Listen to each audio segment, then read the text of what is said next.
couple of days. We also should have live captions available. So if you, I believe you can turn them on or off at the bottom of the screen. And just to provide a visual description, I am a white female with dark brown shoulder length hair. I'm wearing a maroon turtleneck and I'm in front of a Lime logo. So we will just take a few moments to tell you a little bit about the fellowship program, what the format is, what the application process is, and then we'll bring our fellows onto the screen to talk a little bit more about their experience. So for right now, I'm going to turn it over to Tang, who can introduce herself and take you through a couple slides.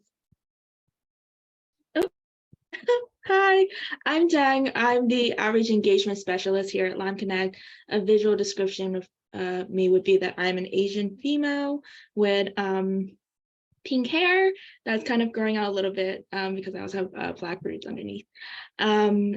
So just to go through a little bit about Lime Connect. So if you're not familiar with us, our mission is to rebrand disability through achievement. We do that by focusing on attracting, preparing, and connecting high potential professionals and university students who have all types of disabilities for scholarship, leadership programs, internships, and full-time careers with the world's leading corporations, our partners.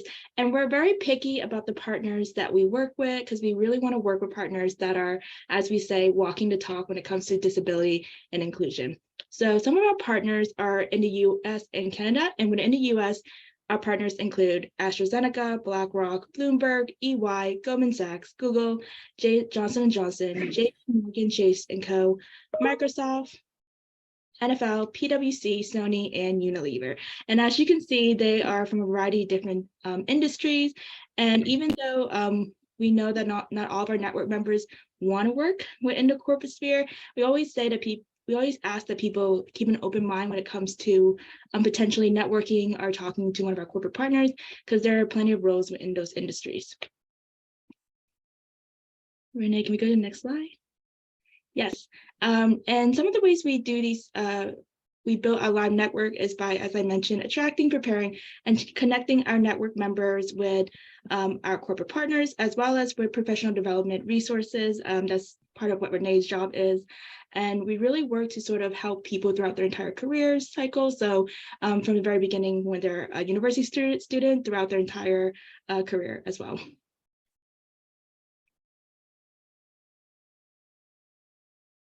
Can we go to the next slide? And now Renee's going to go over what it means to be a Lime Connect Fellow. Sorry about that. I went too fast and I hit the slide deck.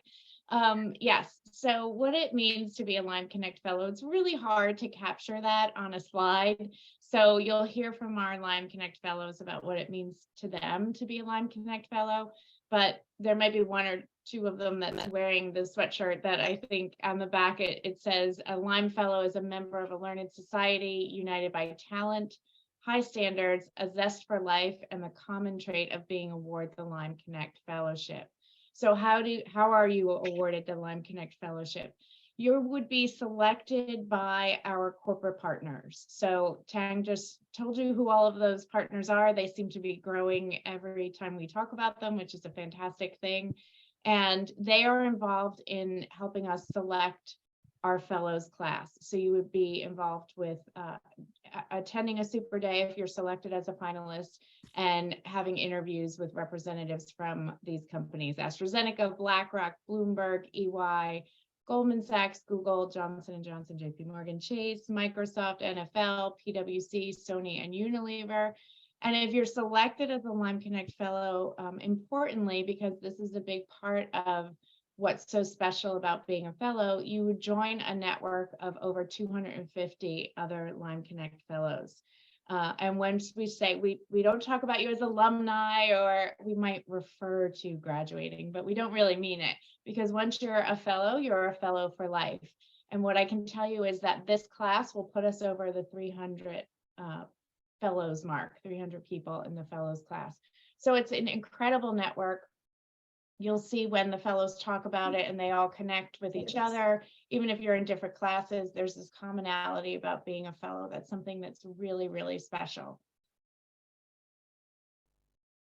And so what will you do as a Lyme Connect Fellow? I'm sorry, just to go back for a moment, this picture is a picture of our class of 2022.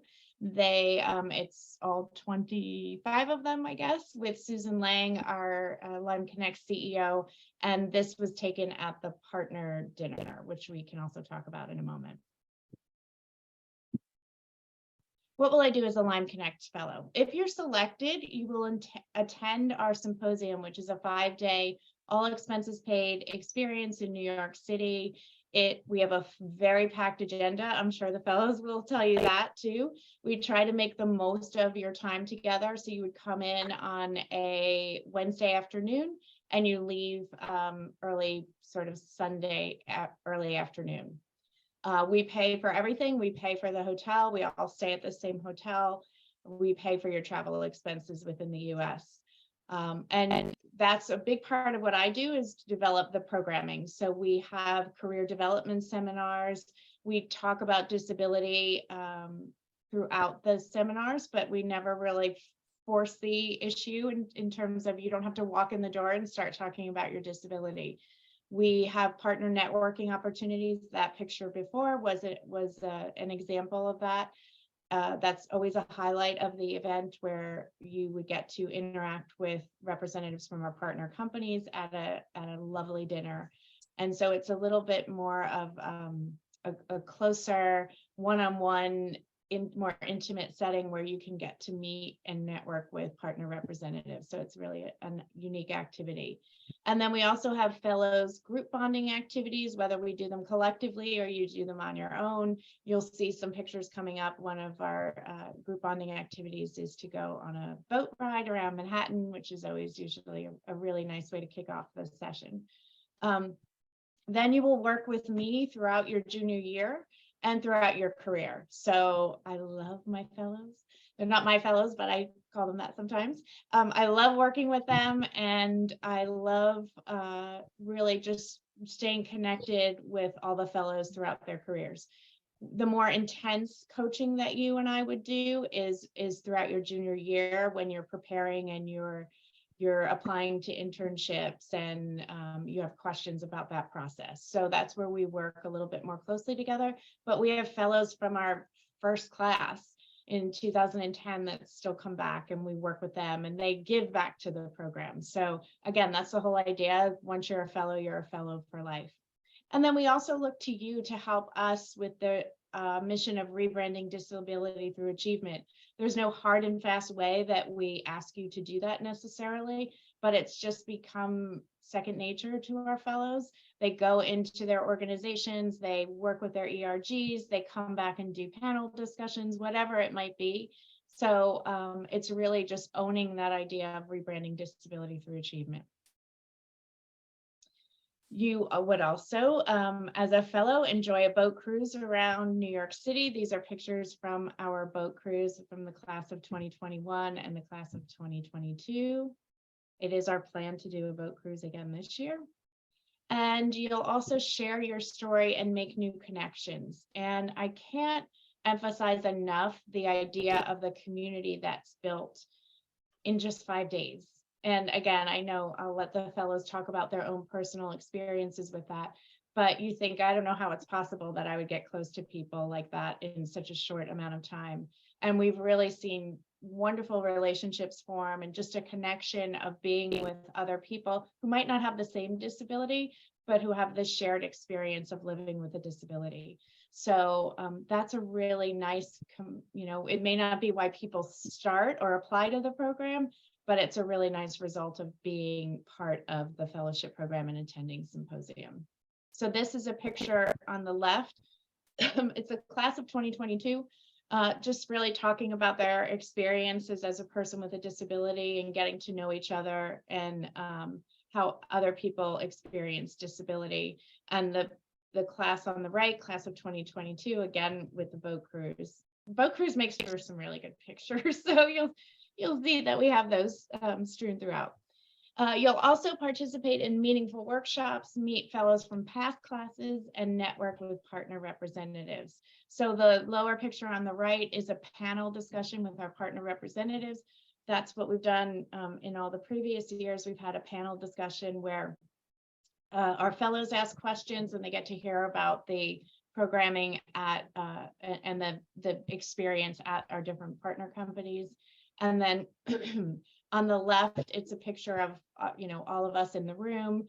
This particular picture is from the class of 2021 and the Clifton Strengths Assessment, which is a part of the career development that we focus on. So how can I become a Lyme Connect Fellow? I think this is where Tang is going to jump in. Yes. So there are certain eligibilities that you would need to meet in order to become a Lyme Connect Fellow. One of those things would be that you would need to be a student with a disability who is a sophomore at a U.S. university. And you would also need to be available for 2 dates, either May 18th or the 19th. And those are going to be in-person interviews in New York City. So you would need to be available on those days to be traveling to New York. And you also need to be available to attend our symposium, which is going to be in person in New York City from July 26th to 30th. Renee's going to go a little bit more into detail. Some people have internships during this time, but in the past, a lot of our fellows have been able to attend and take some time off from their internship. Yeah, absolutely. And just a point on the super days, if you are invited to be one of our 40 finalists, then we pay for you to come into New York. So that's not something that's your expense, and we would put you up on a hotel if that's necessary, if you don't live in the area. So for the application process, applications are open. So I encourage you to, if you haven't started it. We've broken up into 2 parts. We'll want to see a resume and have you answer 2 essay questions. We want to get to know you a little bit more about your leadership qualities and some of your career goals. And then that's due on Sunday, February 26th at 12 a.m. Pacific time. So just, try not to wait until the last minute, but if for some reason you get locked out at the last minute or something, reach out to us. We are reviewing applications on a rolling basis, so we will start contacting people before that deadline to invite them to the semi-finalist stage. So again, you can apply now and get a jump on it.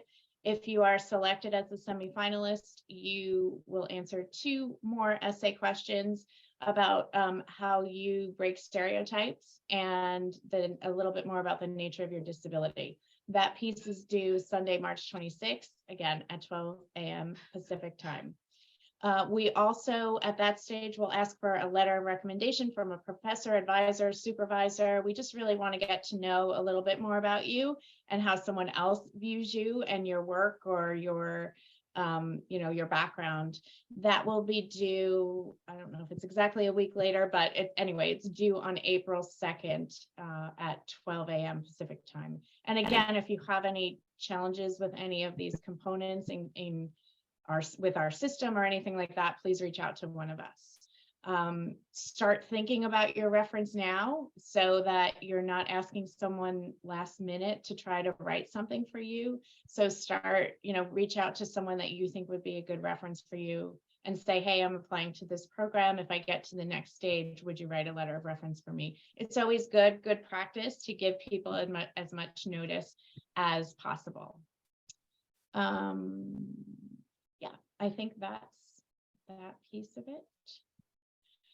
And then, yeah, I would encourage you to apply. It's all upside in this program. I know I'm actively involved with the program, so I might have a bit of a bias, but I really think it's a very unique experience and a very special program. And it just takes writing a few essays and letting us get to know you a little bit better. There's Olivia. There's probably a few of you on there. Manahil.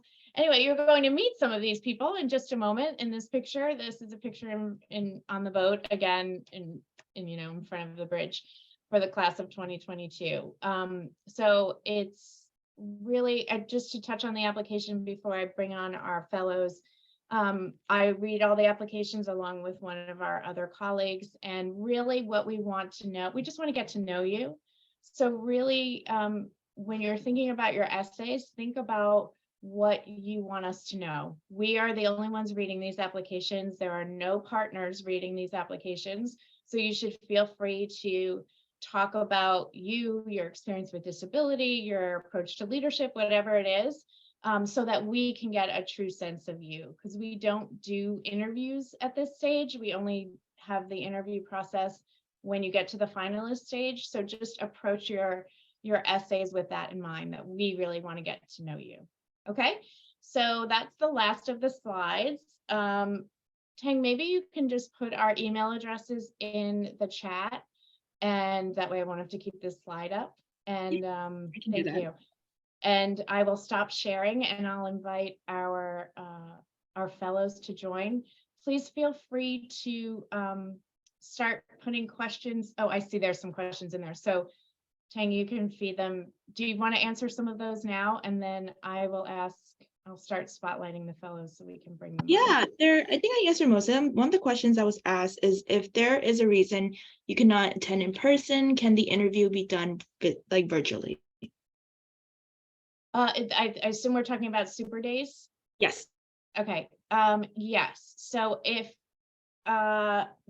generally we have done that for people who are studying abroad.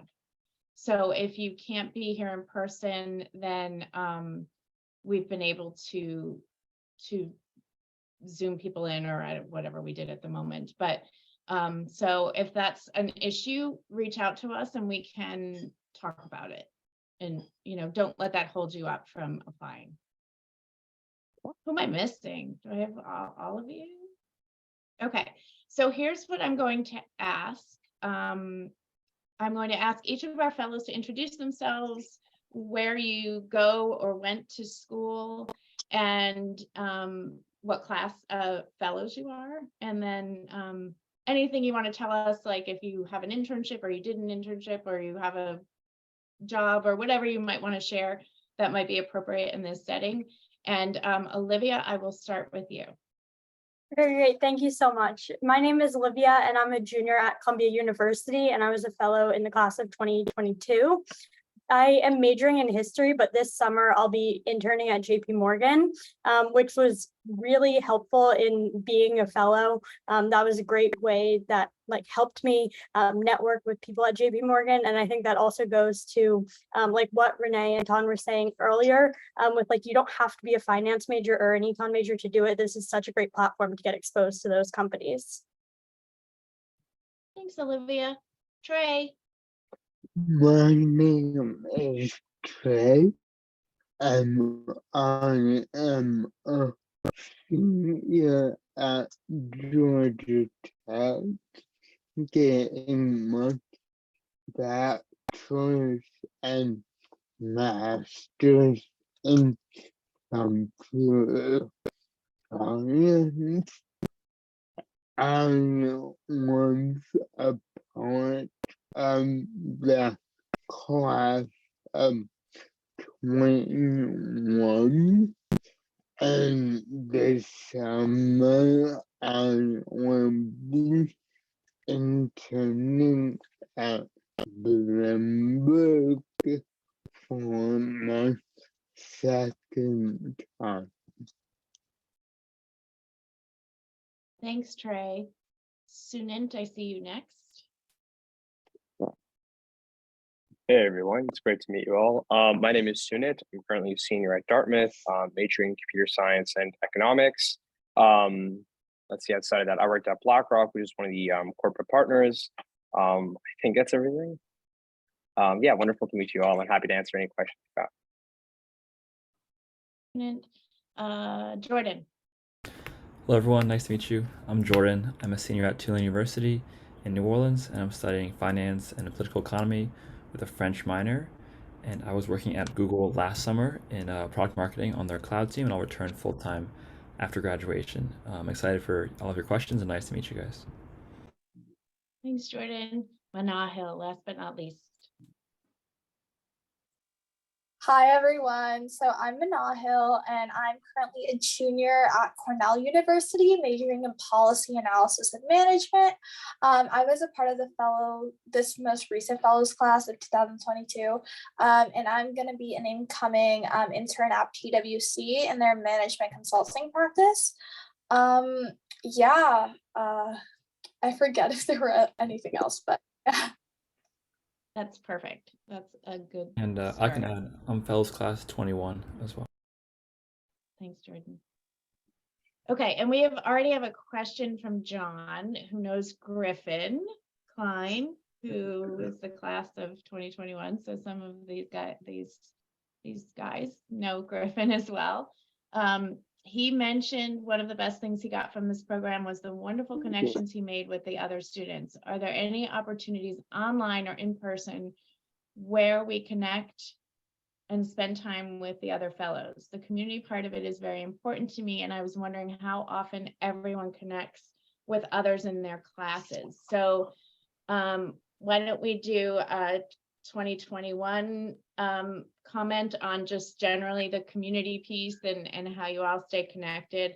I will tell you, when they came back because we have one of the nights we have the fellows from previous classes come back and meet with the current fellows. And I was like, all right, you 2021s, I'm going to split you up, because they were like very so excited to see each other. And it was like a big reunion. And so I was separating them, like, you go to this table, you go to that table. I'm sure they all went out after. I don't want to know. But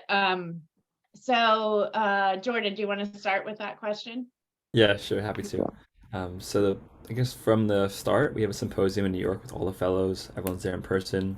We have programming throughout the whole day, and at night as well. But we have time in the hotel and throughout the day just to like kind of catch up and talk informally.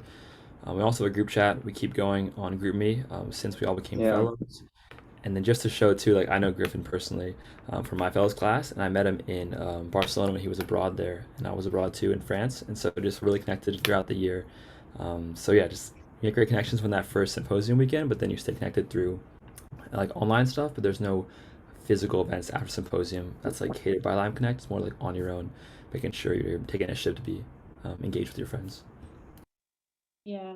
And it's been really nice, because what started out a few years ago when I first started here, the fellows panel, when they come back on that Friday night, it was 7 people. What did we have this last year? I think 19 or 20. So I mean, Jordan flew in, and people are so excited when they get internships in New York, because they're like, I'll be at symposium. So it's kind of becoming a little bit more of a reunion for those who are in the area.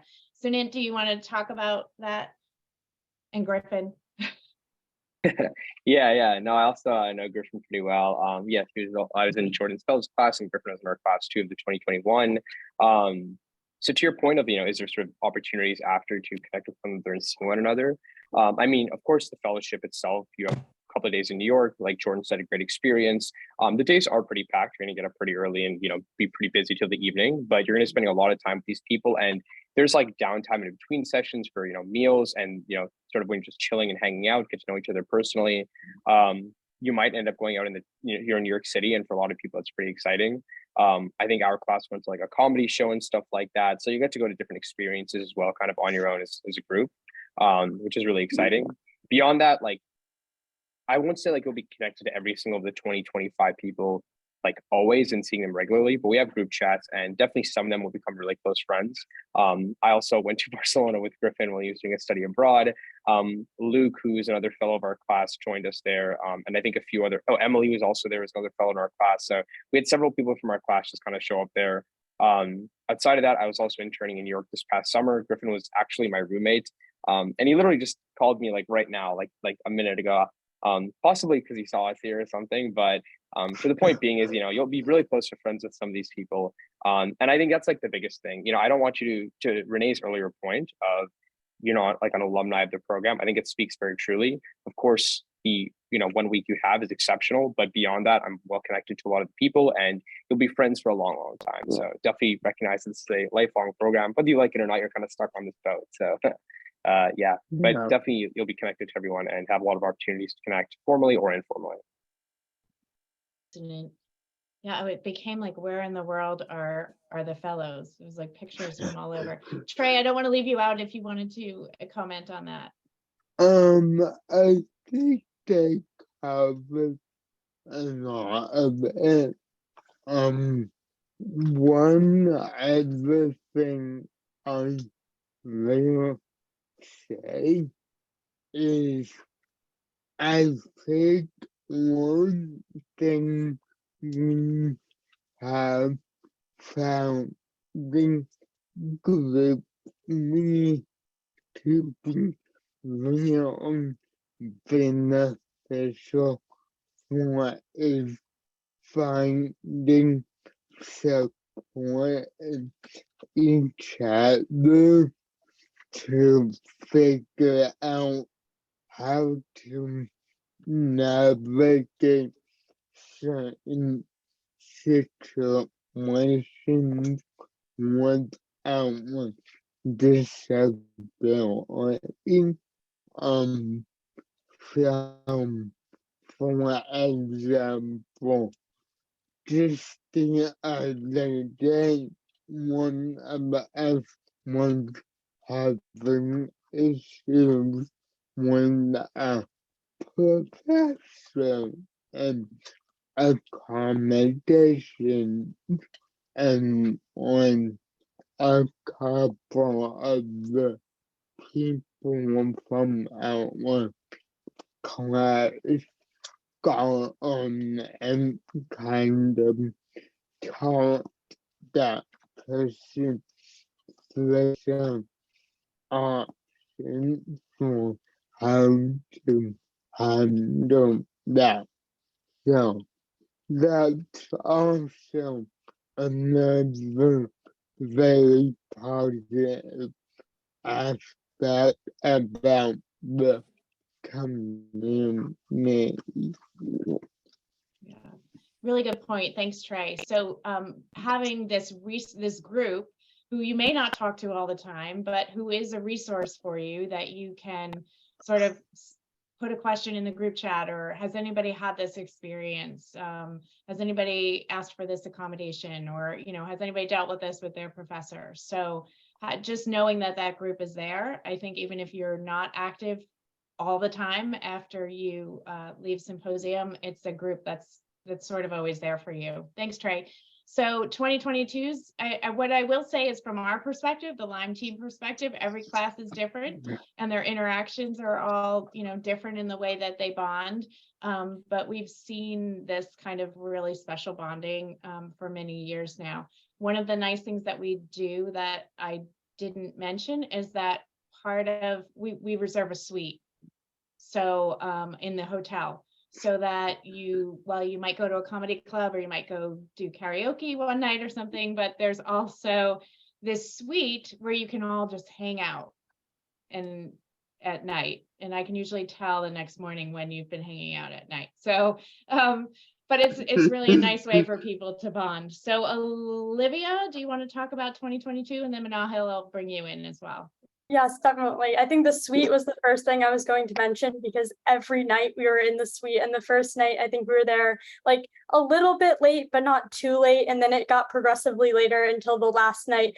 We did not get much sleep. And I remember coming down to the ballroom for breakfast the next morning, and Renee said, "What time did you all stay at the suite until?" And like, it was definitely too late, but it was just such a nice time to like bond with the class, talk to everyone, because it was so much fun having that space to like just hang out and get to know each other. And like, we became really close to that. And I think over the course of the fall, I think 2022's, we organized like 6 Zoom calls where like we would have like 10 people or more log on to these calls to like talk about how everything was going, catch up with each other, which was really nice. And like, I go to school in New York City where there are a bunch of other fellows. So like, we would go to the Met or like other museums, take walks together all throughout the fall when the weather was really nice. So yeah, we've stayed really close. Yeah, and I could also like hop in really fast. I think so. I remember when I first like got into Lyme and I was like talking to like Renee and she just kept mentioning like this, like, oh my God, the 2021 class, like all these other classes, they're like such great friends. They bonded so well, right? And it like, I've been hearing that ever since I first like stepped foot in like our hotel that we were staying at. And I was just like, in a room of these people that I didn't even know. And I was like, how am I going to create that? Like, what's going to happen that we're going to become that close? Like, we're only here for like a couple days, right? And it was like crazy because literally, as Olivia said, me and her were in the same exact class. It's the first night at the suite. It was like, oh, like, okay, we're here, but we weren't that late. And then it was just like, oh, are we really going to get that close? But at the end of the weekend, like, these will honestly become one of your closest friends. Like, I will honestly say it's the amount of times that we, again, like talk to each other, contact each other, especially because we were all going through the internship process together, right? That was a huge connecting factor. A lot of us are based in New York City, the Bay Area. So we've had a lot of people meet up together. I actually saw like Rex, one of our people that were in our previous class, maybe like 2 weeks ago. So like you definitely stay connected and stay with these people for a while because you are so bonded. So yeah, I feel like I don't want to reiterate too much of what everyone says, but know that again, every class is different and how you do choose to bond with each other is different, but it will happen. So don't like feel afraid when you first get there, like, oh my gosh, like I don't think that, these will be like I'll be such close friends with people, because I promise like you will. So do not worry about the community part because it'll definitely happen. Thanks, Manahil. Did I see a hand up? Does anybody have a Yeah, question? Henry? Henry? Yeah. Hi, yeah, thank you. Thank you guys so much for coming. I was wondering if you guys, or if you could tell me a little bit about your guys' experience, I guess, getting involved on campus as like a fellow doing outreach for Lyme. And I guess, yeah, any advice for helping the cause with Lyme on campuses? That's a question to Tang's ears. That's like music to her ears because that's what she does. Has anybody promoted Lyme on campus? I have. So I am the founding president of Georgia Tech Organization for Students with Disabilities. And I've done a lot of outreach at Tech.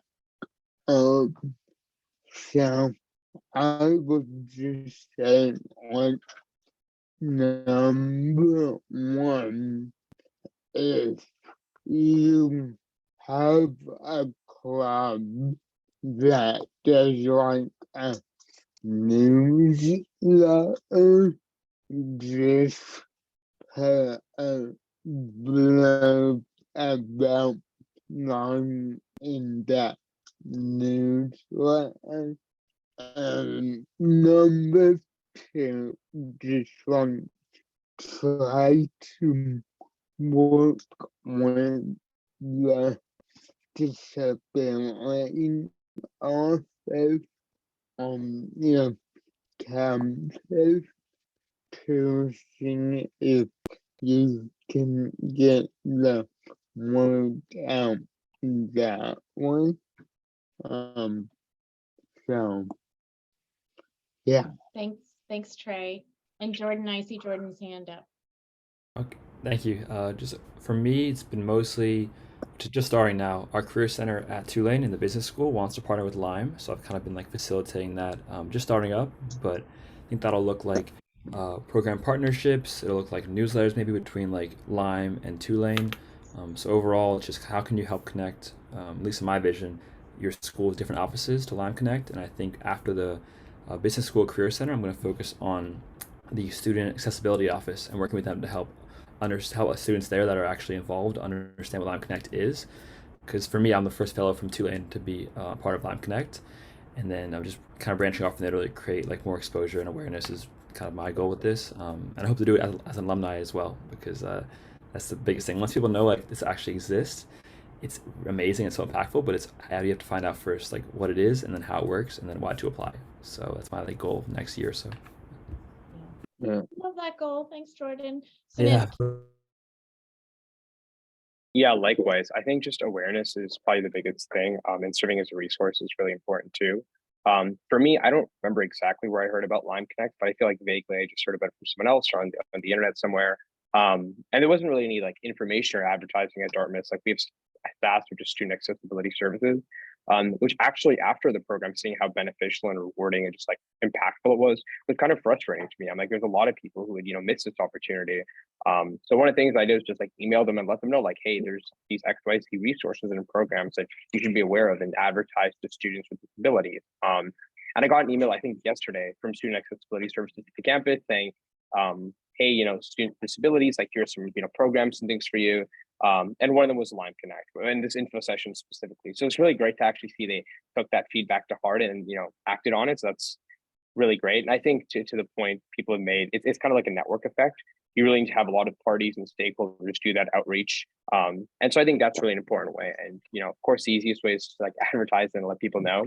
But I also think serving as a resource and having those conversations. I've met people through other just disability events and stuff and didn't know about Lime Connect and let them know as well and come back and say it was a rewarding program or just sort of hear about it. So I think in these ways, most of us aren't per se like actively on our campuses, petitioning around every day, but we do act in small ways. And I think that's kind of what's important and what you can do pretty easily individually. And then I encourage you to do as well, whether it's about Lime Connect or other programs and advocacy ways as well. Thanks, Sunit. So Olivia, I think you have a comment, and then I'd love to move on if there's any questions about the application or you have all of these fellows here, so pick their brains. Go ahead, Olivia. Yeah, I just wanted to add one quick thing because I remember very vividly, I heard about Lime Connect through a fellow from 2021, Katie, and she told me through the Disability Action Group that I'm a part of at Columbia. And so there I advertised it right when it came out. I also shared about my experience in the fall, but then also through having like random interactions where I found out if a student had a disability, I said, oh, you should look into this program. So it was like unexpected ways that I was also able to advertise the program and like share through like other campus involvement. Awesome. Thanks, Olivia. Are there any hands raised? Okay.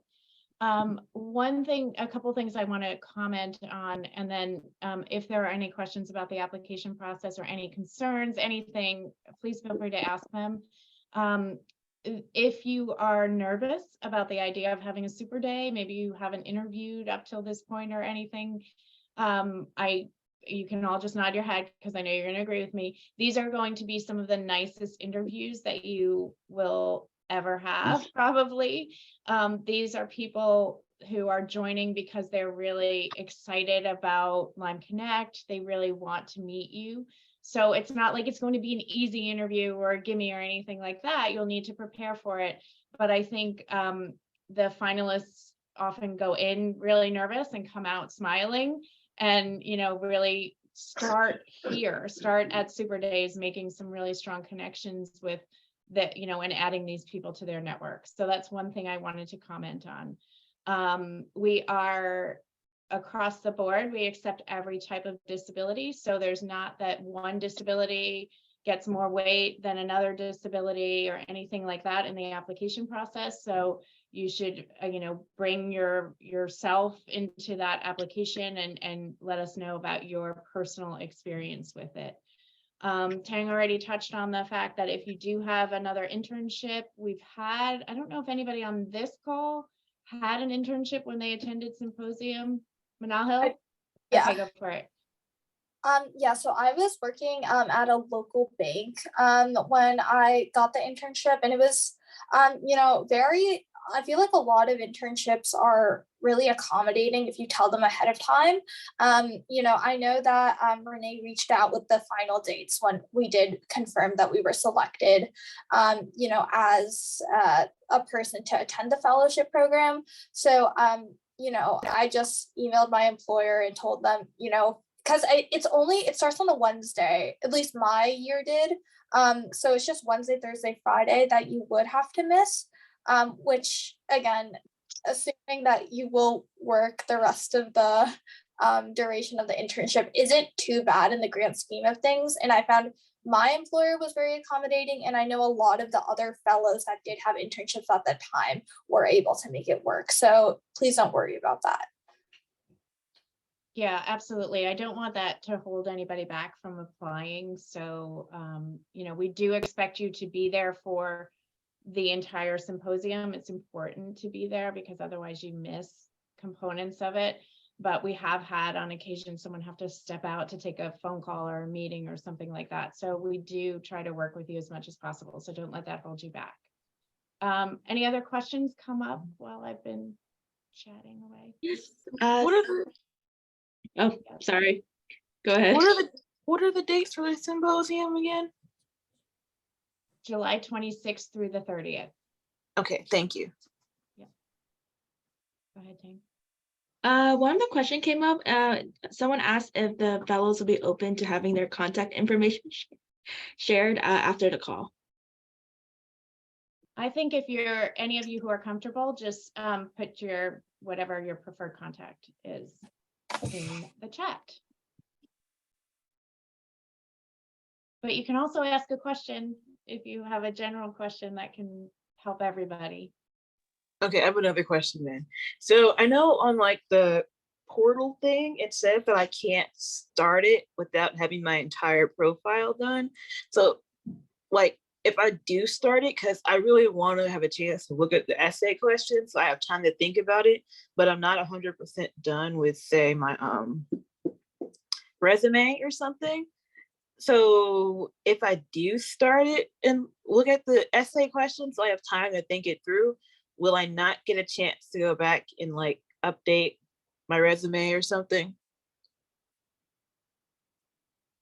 Patience, is this Patience talking? Yes. Okay. Patience, are you specifically talking about the application or have you not become a Lyme Network member? I just found out about Lyme Network. I think I found out like in December or January. So I literally Okay. just joined. So I don't, Okay. I just Yeah, know that. so as long as you join the network, I don't know exactly how that works, if you'll be able to see it. I think you can see it and save your progress. Isn't that Okay. right, Tang? It just it seems scary on the portal. They're like, you know, if you hit this, you can't change anything after that. I'm like, Oh, well, maybe it was submit. Okay, let's take this offline, Patience, and maybe you can reach out to Tang and she can help you Yeah, understand that. a why little don't bit you better. send me a screenshot offline and I can look at it and I can give you some follow-up information. okay, thank you. To really quickly comment on that, I think the issue you're facing is that it's asking you that for setting up your Lyme Network account, not so much with the application. That so if you move forward, it's not going to affect your application, just your Lyme Network account, which you can edit later. Yes, that is true. Okay, thank you. Yeah, and if there's, I mean, we're accessible to you, so if something happens, don't worry, just reach out to one of us and we'll try to help you through the process, okay? Just don't do it like at midnight when it's due. Try Okay. to do it, try to explore it a little bit more in advance. Okay, other questions? Does anybody have any questions? Well, I'll ask our panelists if any of you want to answer. How did you approach the application? Were you hesitant to apply? Was anybody hesitant to apply to the program?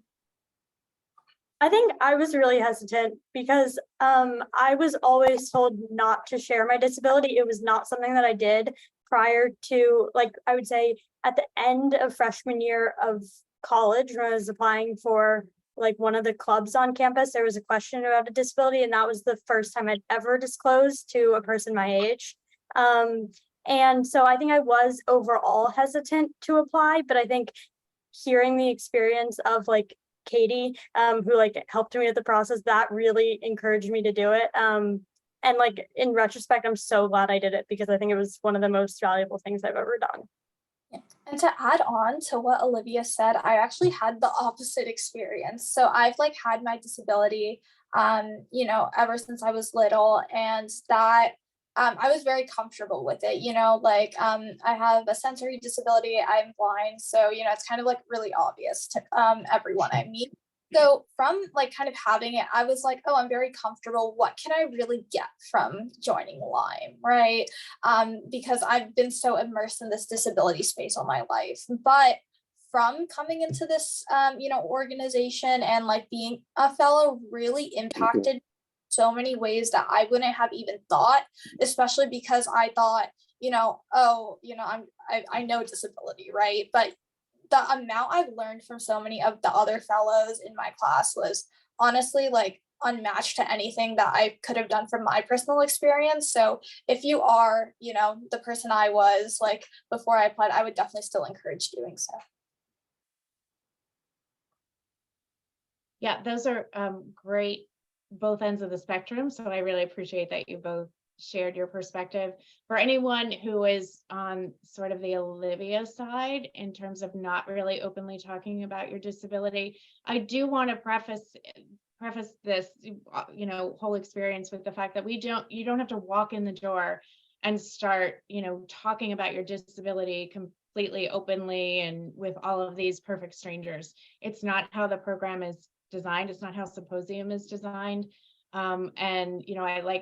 We encourage you to grow in that journey, but it's not like forced upon you. And I think, so wherever you are on that journey or on that spectrum of feeling comfortable talking about your disability, know that we have had others like you who are probably in the very same place. So I don't want that concern to also hold anybody back. Renee, can I just add one thing? Yes. So at the beginning, I was like very hesitant to share, but then by the end, I shared my whole story, and I was diagnosed like very young. I've lived with my disability my whole life. I've just never shared it. And like, I shared everything on the last day of Symposium. So like the structure is so well done to like really help fellows like get to know each other, get really comfortable with each other, so that if you do feel comfortable sharing by the end, like it's really just built in. Thanks, Olivia. Other questions? I'll give it this last 8 minutes and you can pick everybody's brain. Questions about the application? Nothing? Okay. Well, if there are no questions, I will ask each of our, Henry. Sorry. Under the buzzer. Thank you. Yeah. So I think fellows would probably have the best pulse on this answer, but I had a friend who worked for a nonprofit that all they did was help transgendered people with the government paperwork involved with transitioning. They just would do it for them. Right. And I guess my question is, does Lyme aim to equip its members to obtain accommodations in the workplace if needed on their own? Or what does Lyme think about third-party help in getting accommodations, such as like Lyme actually playing a role in the process actively, I guess. Yeah, I was wondering if any of the fellows wanted to share maybe just generally about the accommodations process or give guidance. I'll take this one. So here's what I would say. Lyme is very supportive, but it is very much an meritocracy. So Lyme gives you the training to advocate for yourself and navigate the workplace accommodations, and on occasion they will also recommend you to some other partners. However, you still have to put in the initiative to do well in your interviews and get selected by these partner companies on your own merit. Does that make sense? Yeah, Trey, that was perfect. So I think what Trey said is exactly right. We are not a placement company. We try to open doors and try to connect all of our network members, not just fellows, with opportunities at our partner companies. We try to help you all have the confidence to ask for what you need in the workplace. And we do training around that. We do that. We talk about that at Symposium as well. Because I have such a hands-on connection with the fellows, because it's a smaller subset of our larger network, I can sometimes help facilitate some of those discussions, if necessary, with a partner company, but I can't make anything happen. I can't get you internships. We've had fellows who don't get past even the resume stage at certain partners. So it's nothing's a sure thing. It's really just giving you the confidence and opening the doors and having all of our partners have the opportunity to meet you and see your resumes and explore the possibilities with you. But we don't handle any of the other stuff that you might have been mentioning. So hopefully that's clear. Is that answer it, Henry?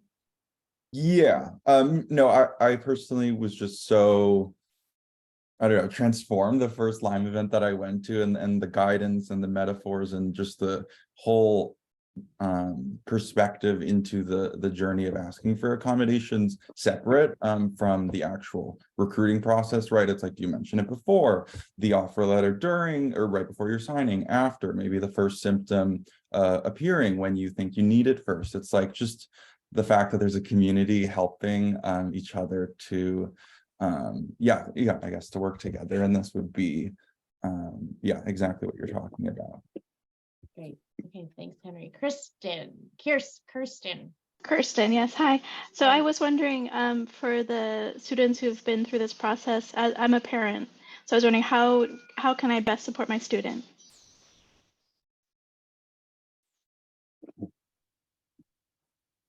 Well, first of all, tell them to apply.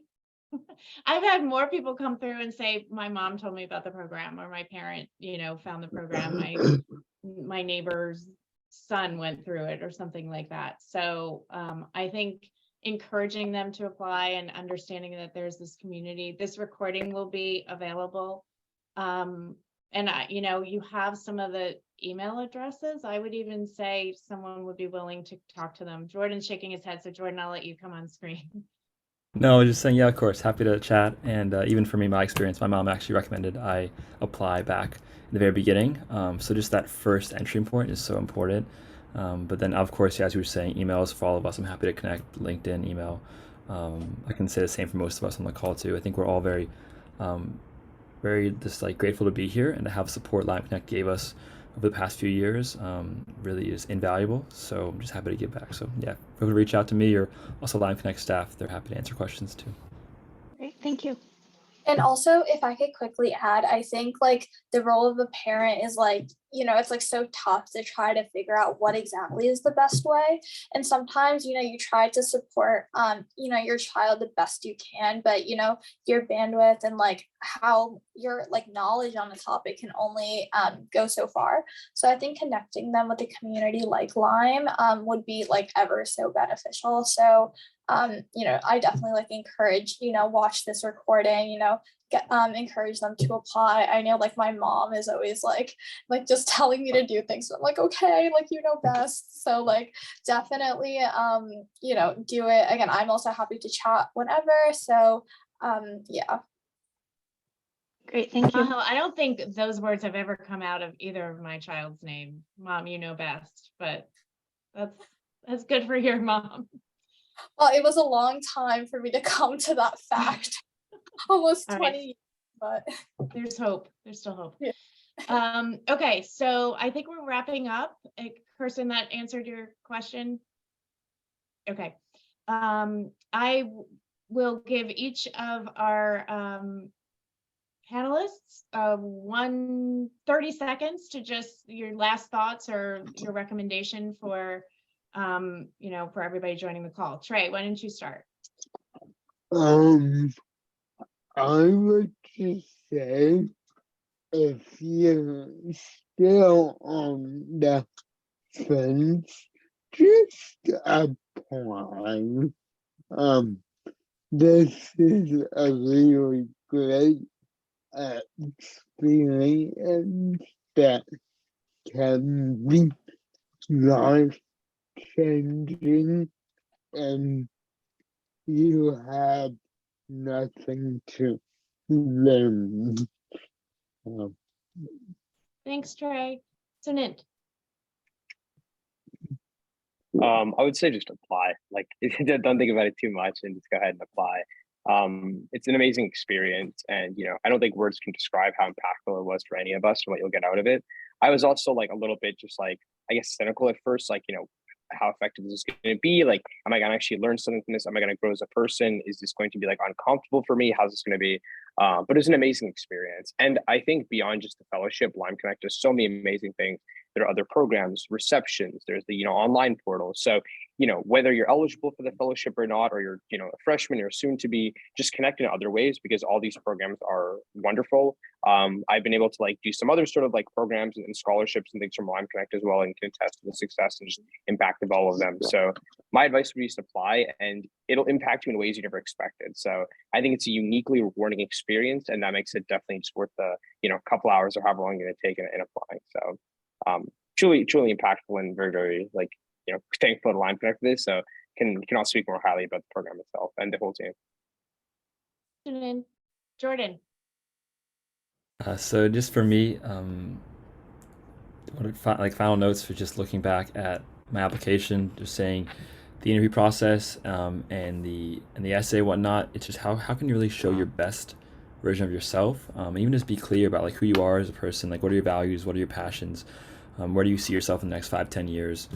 I think it's really about the experience of getting to know you is the goal of the interviewers and Lime Connect staff, and just seeing that more as like how can you just show who you are and not see it as like you're going to be critiqued on these very small minute things. It's like really just be yourself and show your character and let that be free flowing as much as possible, is kind of my advice and when I applied and what helped me.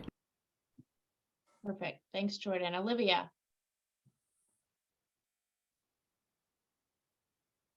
Sorry, I was having technical difficulties. I would totally echo everything that's been said. I think like recognizing the values on both sides, like what you hope to get out of the fellowship as well as like what you're going to add to the fellowship is really important, because I think it is definitely like a two-way street. You get a lot out, but then also just what you add is like what makes the fellowship so special, and like no classes are the same. So I think recognizing that and how like you add your own unique contribution is like really important.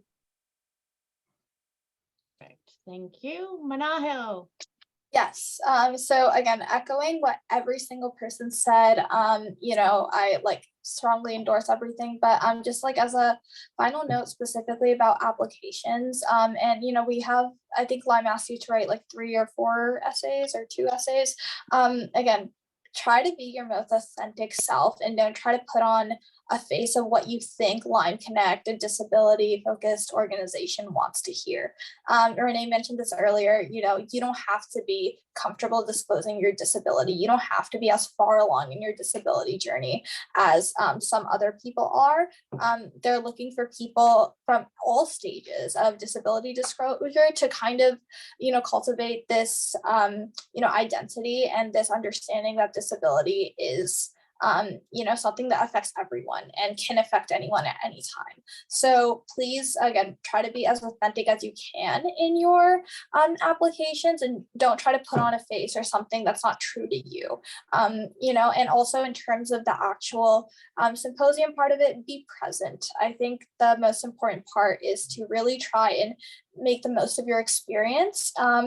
And again, don't try to compare yourself to other classes, as Olivia said, or, you know, try to, you know, put a lot of pressure on yourself. As I said, your connections will happen, and how, like, you know, graciously Lime will impact you is definitely there. So, you know, you'll get the most out of this experience by just being yourself. So definitely do that. Perfect. I think those are beautiful words to end on. And I thank each of you for joining tonight and sharing your experience. You're really the best voice of the fellowship program. So thank you. I hope to see all of you in July in New York. And for those joining the call as potential fellows, I look forward to reading your application. So I encourage you to get started on those and apply, and reach out to Tang or myself if you have any specific questions. Reach out to the fellows if they can help you along this journey. But thank you all for joining tonight, and we'll wrap it up and have a great night.